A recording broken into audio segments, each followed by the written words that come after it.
Now I'm very happy to welcome back the man that makes it all happen at Circa Sports and the Vice President of Operations and Mike Palm. You can follow Mike on X at Mike Palm Circa. Mike, thanks for coming back on the show. Some people say that this is the dead time of year for sports, but I say it's good to get ahead of some of the things and get planning for August and September. My man, how you doing this 4th of July week? Yeah, Kiev, great to talk to you again. Always appreciate being on the show. If we didn't have a little bit of a, say, downtime, but it's just a little bit of a more relaxed schedule or a fewer sports going, how could we possibly prep for college football in the NFL? Where would we ever find the time? So, we still have Wimbledon going on right now, plenty of people getting involved in that. We've got the Club World Cup in soccer happening right here in America. Of course, you got the Gold Cup where maybe USA and Mexico are headed for a showdown, and you got tremendous Major League Baseball every day. Some great young stars emerging on that stage. So, I mean, it's technically it's not a downtime, but maybe a little bit more relaxed time. I love that because it is relaxed for me. I mean, I'm happy there's no UFC this weekend. I get to go visit Wisconsin, visit some family so the kids can play with their cousins, the lake house, the fun stuff, the barbecue, the fishing, getting that done before the storm comes, right? Before the storm of football. And, it's funny. I get pretty involved in preseason too. So we're going to be pretty busy. But you're right. There's still stuff going on. There's Wimbledon, there's NASCAR, there's soccer going on. There's all kinds of sports, golf. And it just depends upon what you choose to delve into, right? But last time we talked, Mike, was right before the Super Bowl. And did you know back then that you guys were adding a contest? I didn't. Derek might have known. We talked about the last two contest seasons adding a higher end survivor. I didn't know he was ready to pull the trigger this year, but definitely was. And so we got together and had a meeting, and there were about six or seven of us in his office, and he presented this plan for Grandissimo.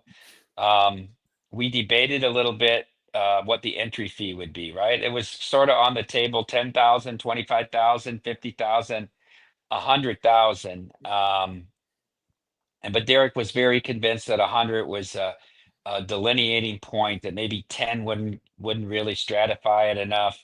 I tried to argue for 25,000 because I was a little concerned how many entries we were going to get at Mhm. 100. So we'll see how it all plays out. He's very passionate about it, but it's definitely a different experience for the customer and what they get. And I'm sure it'll be very different strategically when we end up with whatever we do, 15, 20, 30, 40 people with only two entries. That's a much different survivor strategy, obviously, than having 10 entries and going against 15,000 other people.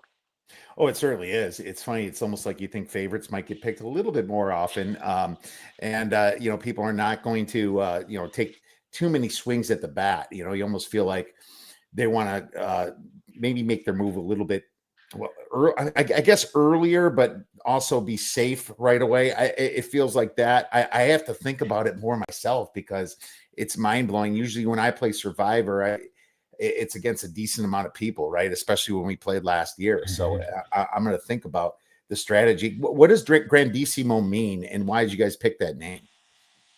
So Jay Sarno, who founded Circus Circus and Caesar's Palace, is one of Derek's heroes in the industry. There was a book written about him called Grandissimo. That was going to be his final project, where he was going to build the world's biggest casino hotel resort with over 10,000 rooms. And it ended up never happening. But that was the name of his project and the name of the biography about him, Grandissimo. I Mm, remember in, I had to go back and look because it's on my shelf at home. Derek gave all of his officers that book for Christmas, and I had to go back to find the year. It was 2013. So 12 years ago, he gave us all that book to read about the Jay Sarno story. So he held interesting. that name. I think he marked the name years ago because he wanted to use it in some concept. Wasn't sure what it would be. Many people before Circa became named Circa guessed Grandissimo might be the name of it, of this building that I'm in right now because of Derek's love of that whole story.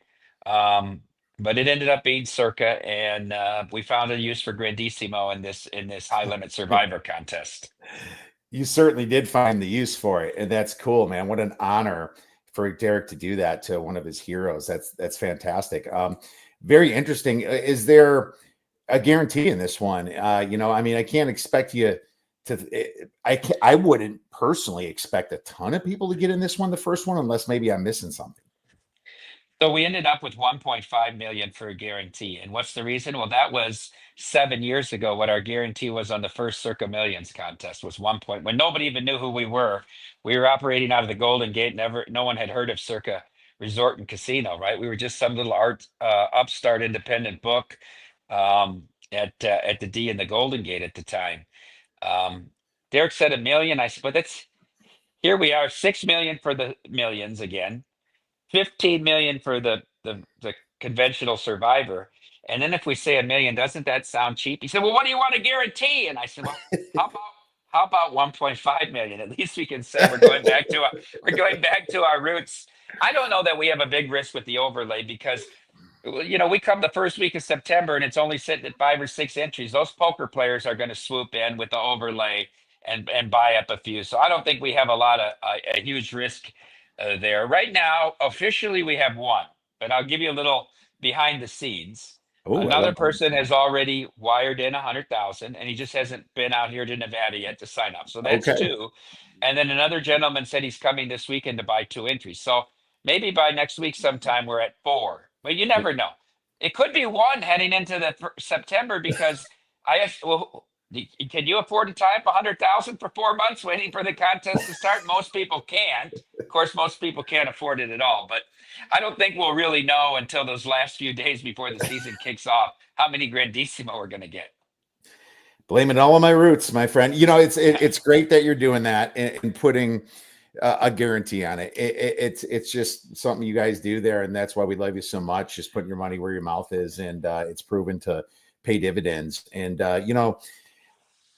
circling back to the buy-in, and this kind of goes into my next question and my thoughts about it. Are you worried about the Grandissimo cutting into some of the normal survivor entries?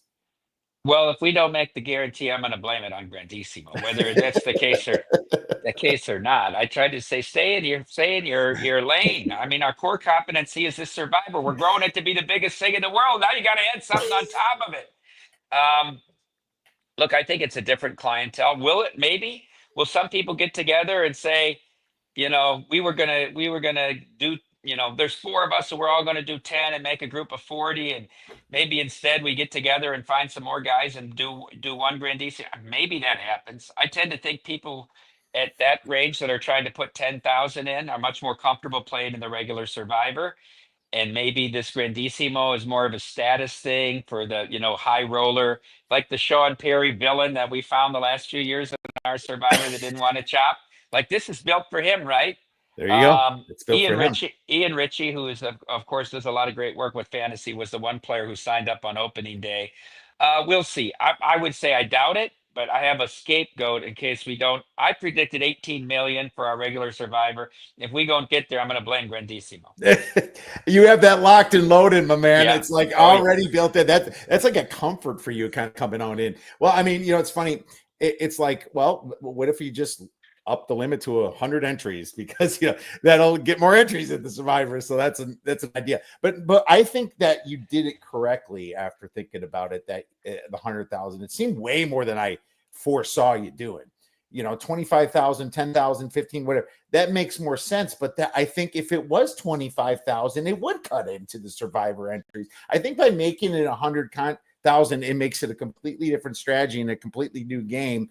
And something for people that just want to pool their money together against, because maybe they feel like these poker players don't know football or don't know contest strategy, and maybe they can attack it like that. So I do feel that the 100,000 was right, but you still use that excuse, of course, because that's really going to be the important thing.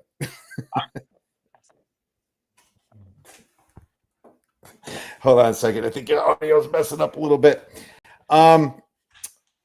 There you go. You're better now.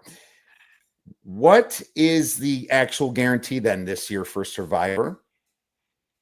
Oh, if you remember last year, we guaranteed 10 million, and because we had done 9.2 the year before, and we blew through that. We did 14.2 million. So we increased the guarantee from 10 million to 15 million this year. So still have to Woo! push the envelope, still have to get more than we had last year in order to meet the guarantee. I would really be shocked if we didn't. I mean, the amount of FOMO for people that get knocked out early and all the angst that they have, and all they want to do is just get back in again. Now, some people argued so many people were eliminated in the first 5 weeks, maybe it left a sour taste in their mouth, and they're saying, screw it, we're not going to do Survivor again next year. I think it's just the opposite. I think it challenges people to say, I certainly can do better. And the beauty of this contest, Kiev, as you know, is when you get beat, it's always something spectacular that happened. Your team had 4 turnovers, your quarterback got injured. It's some sort of a bad beat because nobody's taken an underdog, especially as once you've gotten into the contest a bit, to win the game. So it's always seemingly something that was simple and, oh, something just happened and I certainly can do better next year. So like I said, I think we can get to 18. And if we got to 20 million this year, it wouldn't shock me. I was feeling really cool until week 2, not picking the Carolina Cincinnati one, and then all of a sudden Trey Blake, NFL ref, in that wonderful Ravens versus Raiders game, got to me a little bit. And it was a spectacular thing. It was a massive choke at the same time. But there's a few questions that I had about that. But hey, guess what? I'm excited for Survivor because it's the number, man. It's the fact that it is football and the fact that it is a lot more life-changing, right?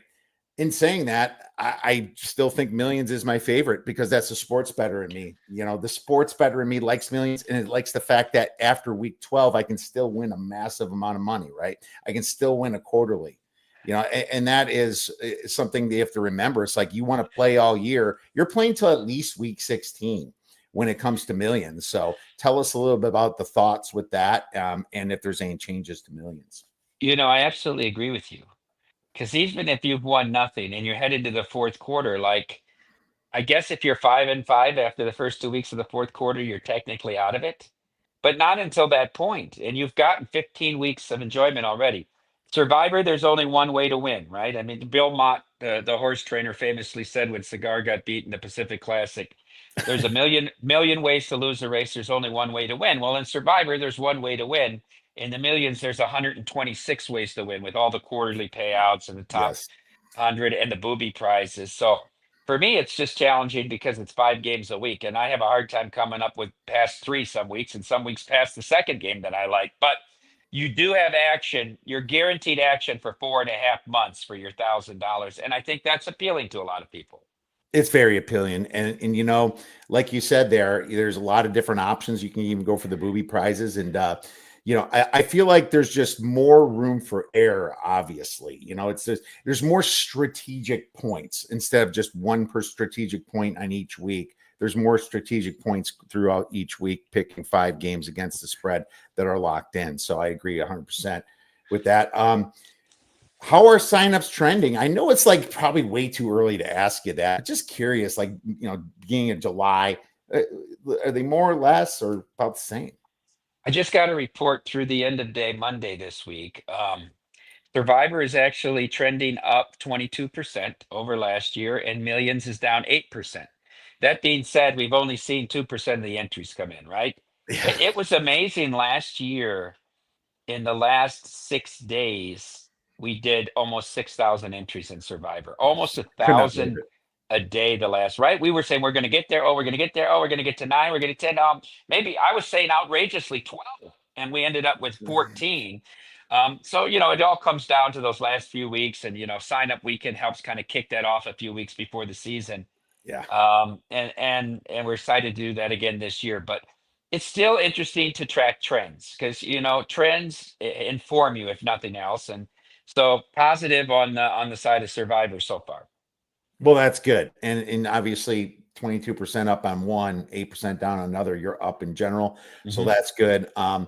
You did 14.2 million in Survivor. I think 15 is going to be very easy to get to. I want to get that Millions to 6. So, let's work on that. And obviously, if you don't live in Vegas, get with footballcontest.com. My guys, Maddie and Tony, they will set you up. And the great, most experienced proxy out there. And you only You only have to do it once. You can play from anywhere. That's the fun thing about it. Just go visit the Circa, check it out. Great deals on rooms right now as well. But let's talk a little football, Mike. And you're a fan. I'm a Bears fan, and of course, sports betting. Yeah, I'm still a Bears fan, but at the same time, I can learn how to enjoy football without watching the Bears. But a lot of changes in this division.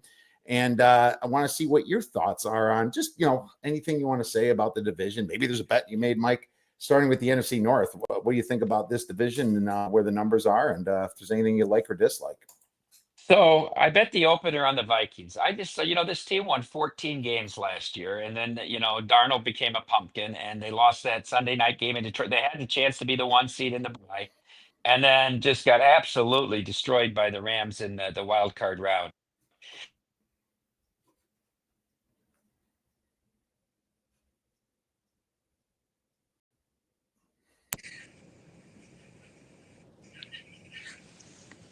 There you are, Mike. You just popped back. So I Okay. lost. You said just got destroyed by the Rams. All right, just got destroyed by the Rams, but that's a team that won 14 games last year, and their win total was set at 8.5. You mean to tell me that they're going to be 6 wins less than last year? And I think they got better. I think that they improved the spine of their offensive line and their defense in the center.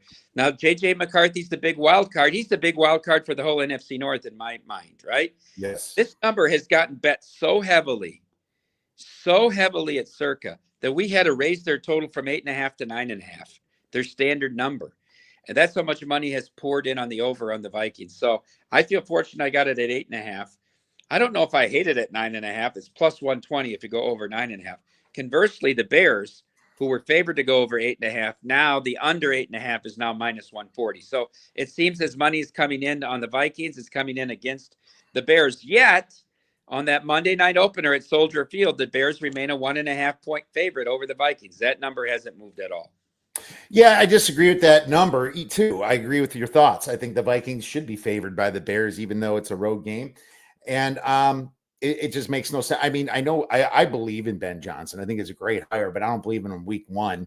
And still a lot of questions with Caleb there. And the Vikings underappreciated right now with Kevin O'Connell, who was the coach of the year and much deserved it. So I agree with you. I just played the Lions to win the division. I think I got plus 135, plus 140. I think there's just a little bit too much of a reaction there. I mean, maybe over time, the Ben Johnson effect, he was that good and it's going to affect him, but I don't think year one, they still got all the plays. I think they're still going to win the division. And, it was one of my plays last year at plus 150 and plus 130 or 5 or whatever I got.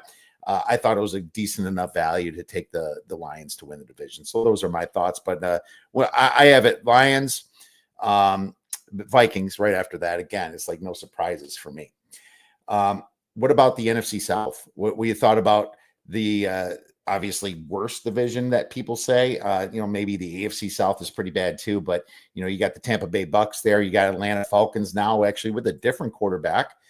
Anything in the AFC South, Mike, to talk about for the 2025 NFL season? I missed the first part of your question, Kiev. It cut out on me. AFC South. We're just moving to the AFC South. Anything that you like or dislike in that division? I didn't make a bet in this division at all. I know Tennessee is going to be awful, but it's hard to go under 5.5 wins. I mean, there's such a thin margin of error there. I think the bloom is off the rose a little bit in Houston. I hear a lot of sharp guys talking up Jacksonville this year, but I haven't pulled the trigger. So that's one division I haven't made a bet. Fair enough. I got the Saints under 6.5 wins. I'm not even sure if it's there anymore. It's probably dropped a little bit, but I was one of the people that saw, how the quarterback situation has been ramping up, and which is really non-existent. So that's my bet in the division. At 5.5, I'm not sure if I'd take it. I think that any bad team can get to 6 wins, but especially in this division. But we'll see what happens. What about the NFC East, Mike? Anything with the Super Bowl champs there, with the Eagles down with the Washington Commanders?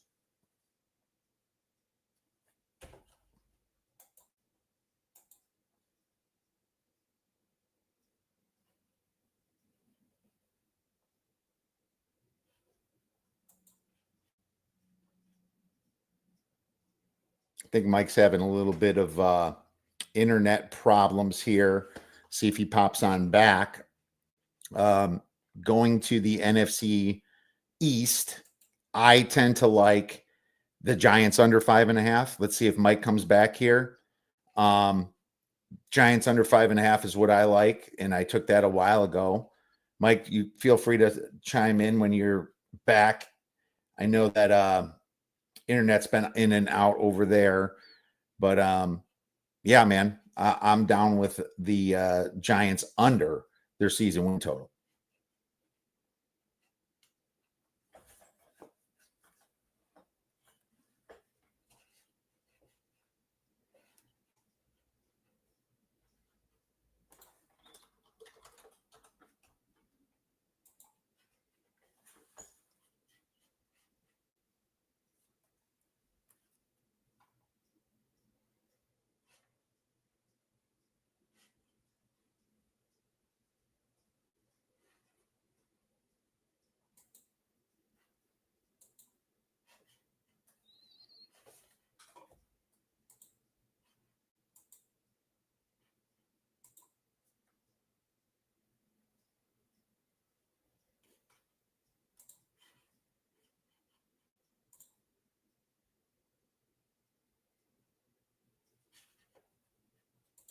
All right, there's Mike back, and they may have some internet problems over there. Not sure. I was checking if it was my side; it looked okay, but either way, let's keep going here. NFC East.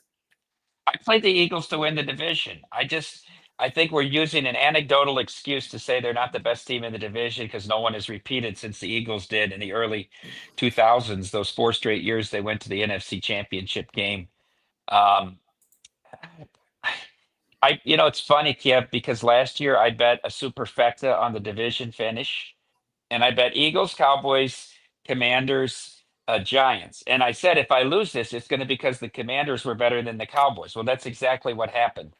I almost think you could bet it again. Eagles, Commanders as the same finish. Cowboys, Giants, because I think the Giants didn't get any closer to being a winning team this year. So I think it's a very clear stratification of those 4 teams again, and that's interesting because you can get that at close to 3-1, that exact finish. Listen to that. The vice president of Circa Sports telling us to bet an exacta. Who would have thought? I love it, though. You're right. I mean, seriously, the Giants are the worst team. I mean, it was funny. I took New Orleans and the Giants under their win total. I took the Giants under 5.5 at a little bit better of a number than it is now. But it one, if not both, are not winning, and they get to play each other. So you almost get a leg up with the loser, at least on that side of things. What about the NFC West? Are the Niners going to make a comeback here? I'm a little bit against the Niners, but what are your thoughts on this? I hate how easy the Niners schedule is. I absolutely hate it.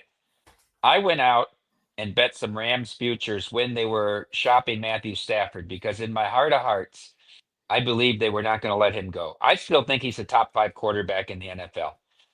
So I have 30-1 on them to win the Super Bowl, and I have 16 to 1 on them to win the NFC. But I hate this 49ers. This 49ers might be average and win 12 games with this schedule. Meaning the Rams might have to be the wild card, which, by the way, they're a second down play from blocking Jalen Carter. They might have beat Philadelphia in that playoff game last year. Remember, they're down 6 and driving late in that game. I think they're very, very good.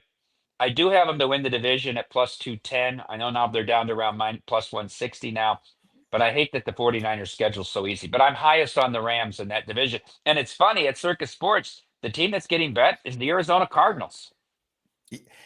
That's where I bet. That's what I did. I bet the Cardinals. That was my team. I got them over 8.5 wins at plus 100. I believe I'm going to win the division. You know, from a Pythagorean win total perspective, we put an article every year out at the Odds Breakers on Pythag, and they had the highest Pythag out of anybody. Now, of course, you look at like the Niners, and you're right. I didn't go under on the Niners, and I think the only reason I didn't is because of that easy schedule. But I think from an ATS perspective, we're going to have plenty of opportunities to fade them throughout the year. So, you know, even on an easy schedule, they're going to be large favorites, and maybe that's where you can kind of pick your poison against them. What about the AFC North? Is Lamar Jackson and the Ravens primed to retake that title?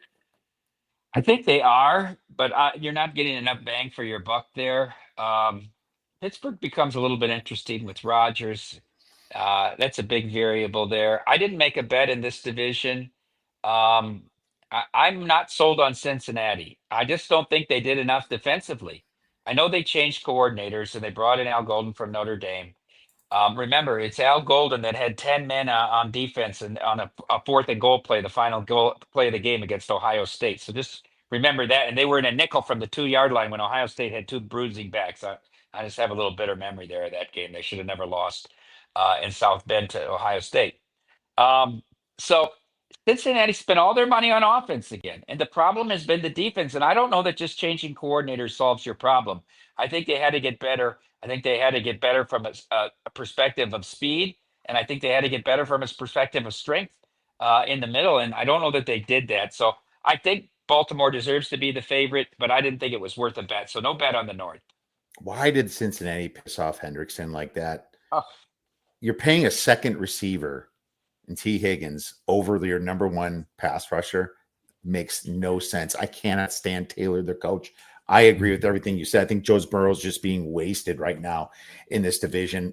I'm going to lose again with the Steelers under. I love doing that every single year, so I figure why not do it again. I don't like Aaron Rodgers. As a Bears fan, I never did anyway, and I just think the dude is way past his skis. And if you look, he wasn't top 25 in QBR since 2021. It's been years, and of course he's been injured, but so what? He's played a couple years since then. He hasn't been top 25 in QBR. I'm okay with this. Let's see.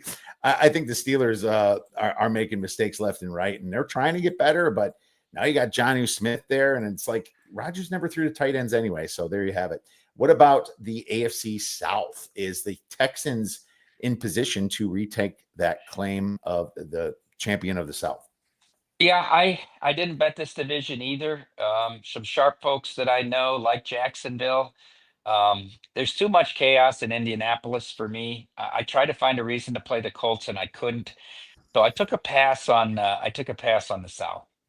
Pass on the South. That's fair enough. I think I went with the Jaguars over 7.5. I think now that they finally have a coach, I don't think Trevor Lawrence has really had a coach. He has never had a decent coach there. I think finally maybe that they were able to get him one in Liam Cohen. Maybe that's the thing that does it. They did improve their line, and I didn't like the trade to get Travis Hunter, but maybe it does work out. It's like this team still had a lot of talent, so I took them. What about the AFC East with the Bills there and Justin Fields now on the Jets? Look, minus 230 on the Bills. The only way you lose is if Allen gets hurt. I don't get it. They should be a $4 favorite. And so I parlayed. I like to do a 3-team parlay of division winners. And try to make it so that it pays a little better than even money. I don't try to go out there with any big long shots or anything like that.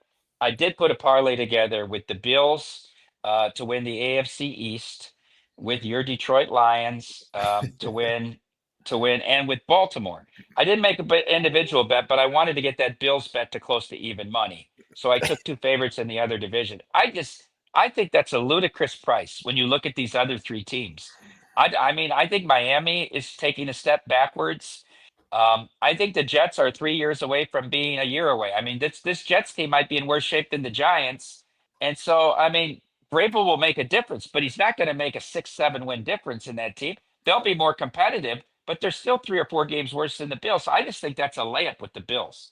Way too many people on the Patriots this year, and I was looking. Let's just keep waiting and maybe take that under. I took the Bills. It was my best bet of the division. Is over 11.5 wins. This is the easiest schedule I've seen a number one team like that have, and because of that, I think they win the AFC. And worst case scenario, you get your plus 400 or whatever it is on the Bills winning the AFC. You can hedge that. When they play the Ravens, when they play the Chiefs, when they play somebody, could be the Chargers. Who knows? And then you're going to have some options. I just that road is just too easy for the Bills, in my opinion. And I think Miami, I don't know what the hell they're doing to themselves. They're imploding as in front of our eyes. And they seem to make no sense over there either. What about the AFC West? And this is the most interesting division. It's funny. All these coaches are champions. 3 of them won Super Bowls. 1 been to a Super Bowl. didn't win it, but he just won a college football national champion. So I just find that just fascinating how this division's full of champion coaches. I made a win total bet here. I bet the Broncos over 9.5. Uh, it's amazing to me in a year and a half. We're a year and a half removed from them going to Miami and giving up 70 points to the Dolphins. People remember that game. And we said, how far have the Broncos fallen? Look at that roster on defense now.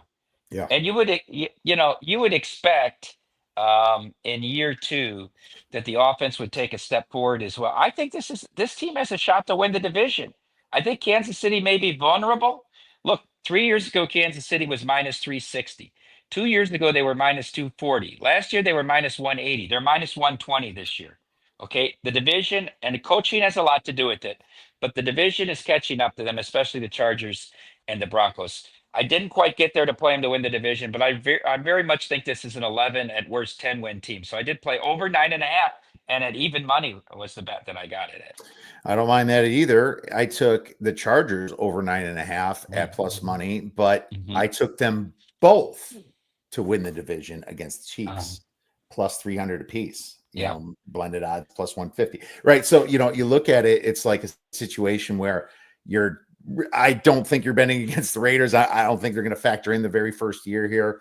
And the Chiefs had the largest luck factor and the biggest Pythagorean win total difference I've ever seen.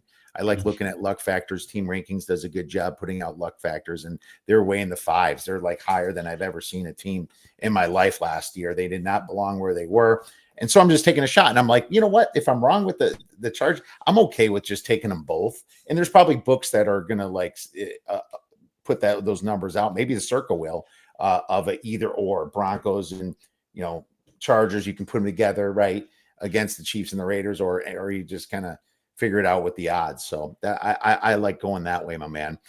Any exotic wagers, any futures like Heisman? I mean like MVPs or like Coach of the Years, Rookie of the Years. I didn't bet any of them. I think Coach of the Year is a really tough market. We've got hit with the offensive player and defensive player of the year markets a little bit with Hutchinson and Jahmyr Gibbs, both from the Lions, and maybe that's our association with the Michigan people through Derek. But we've taken some decent sized wagers on those bets. I think from a proper or a exotic perspective, I would look at the receiving yards of the Vikings receivers. I think with JJ McCarthy, I think KOC is going to make a concerted effort to run the ball and control the clock. And I would bet the under yards on the top three receivers. Now, I haven't really tried to shop the market, but I don't think the Vikings are going to throw the ball nearly as much as they did with Darnold. So that would be my theory, maybe spreading a little money across the Vikings receivers. I think they all go under their total. Okay, or go Aaron Jones over as long as he stays healthy. Yeah. But I like the under also too, because you can never go up, right? It's always down from an injury. So that makes total sense to me. It's like look at the down factor of that rather than the up factor of Andrew Jones, because he can get hurt and the other running backs can obviously capitalize on those yards. Well, that's fantastic, man. And you gave us week one bet. I have a week one bet as well. I took the Texans this morning at plus 3. I found them at perfect plus 3 against the Rams. I mean, here the way I do like the Rams, but I also like the Texans enough to like see a 3 and look at it being in LA where it's not really a ton of home field, especially week one. And I wasn't super happy with the Rams draft. I thought that, I just thought that, nothing exciting. Of course, if they get another Puka Nacua type situation, then we'll be slapping ourselves again. But man, I mean, seriously, a plus 3, I'll take plus 3 all day. So that's what I did. Any other week one bets? Oh, that was it for me. The Vikings was the only one. All right. Now I like the Vikings, but there's a couple that I'm actually eyeing up as well. Looking at the Cardinals, I know they're laying road chalk 5.5 against the Saints. I don't love laying road chalk, but this is a non-division game. So I don't like taking division favorites week one, but I do like taking non-divisional type favorite situations. So I'm looking at that a little bit. I don't know why the Detroit Lions are dogs by 1.5 at Green Bay. I disagree with that too. I think they should be the favorite. So one I'm kind of thinking about as well there. And I think Denver could blow out Tennessee too. What's that sitting at? Like a 10 or so, or 7 or so, 6.5, 7. I'm looking at that too. Yeah, I think that will be by far the most popular survivor play in week 1 will be the Broncos. Absolutely. The Broncos followed by the Reds, about the Commanders probably, but I'm scared. It's scary because of the division. But yeah, Division. I agree with you. We'll see if there's carnage like there was last season, man. But hey, where could our listeners get your wonderful information, Mike, and follow your media whenever you come on VSiN? Yeah, you can follow me on X at Mike Palm Circa. I regularly appear on VSiN on Wednesdays at 2:30 Pacific time on Follow the Money, on Thursdays at 5:30 a.m. Pacific time on VSiN by the Books, and on Friday at 10:15 a.m. Pacific time on Money Moves with Stormy and JVT. So those 3 regular, and then of course I fill in whenever Mitch and Paul are on vacation on Follow the Money. That's right. And that's what you just did recently. They're on vacation. I always listen to that as well. Mike, you're the best. If I don't see you within the next month or so, I'll be seeing you on contest weekend in August 21st through the 24th. And I'll be there in the flesh. And hopefully we can get you on again and talk some more pigskin. Thanks, Kiev. Enjoy your time in Wisconsin with your family over the 4th. Will do.